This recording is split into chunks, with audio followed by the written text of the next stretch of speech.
Sa iba pang mga balita, nagpapatuloy ang paglahok ng iba-ibang lokal na pamahalaan sa bansa para mapababa ang gastos sa singil ng kuryente. Kabilang sa mga patuloy na isinusulong at pinalalakas ang solar program para sa mga LGUs. Narito ang balita sa pagbabalik ni Ella Corazon. Umabot na sa 15 local government units sa National Capital Region ang nakiisa sa Solar Solution for Government, Energy Efficiency and Renewable Energy in Public Buildings ng Department of Energy o DOE. Layo nitong palawakin ang paggamit ng mga solar energy at mga teknolohiya na makatutulong sa pagtitipid ng kuryente sa mga pampublikong gusali. Ito ay matapos na lagdaan ng 6 pa na LGUs ang Memorandum of Agreement o MOA ng DOE.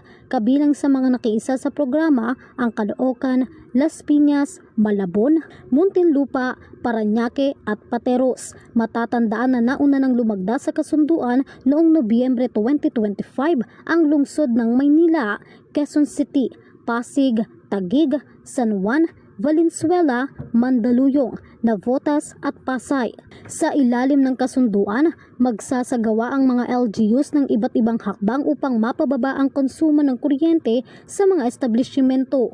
Kabilang dito ang paglalagay ng mga energy efficient retrofit, rooftop solar photovoltaic installations at iba pang energy saving initiative sa ilalim ng Republic Act No. 11285 o ang Energy Efficiency and Conservation Act. Ayon kay DOE Secretary Sharon Garin, hindi lamang usapin sa pagpapangalaga ng kalikasan ang solar energy kundi isa rin itong praktikal na pamamaraan upang mapababa ang gastusin ng mga lokal na pamahalaan, mapapatatag ang mga operasyon ng mga pampublikong pasilidad at mas maging efficiency ang paggamit ng pondo ng bayan. Binigyan din ng kalihimang kahalagaan ng pagpapalawak ng paggamit ng solar energy sa gitna ng tumataas na pangangailangan sa kuryente at lumalalang epekto ng climate change.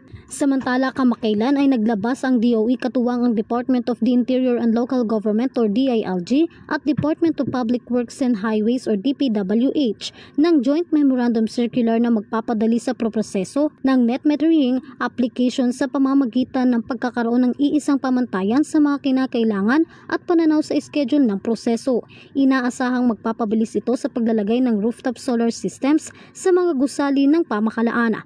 Para sa EuroTV News, Graciela Corazon, sumasaludo sa bawat Pilipino.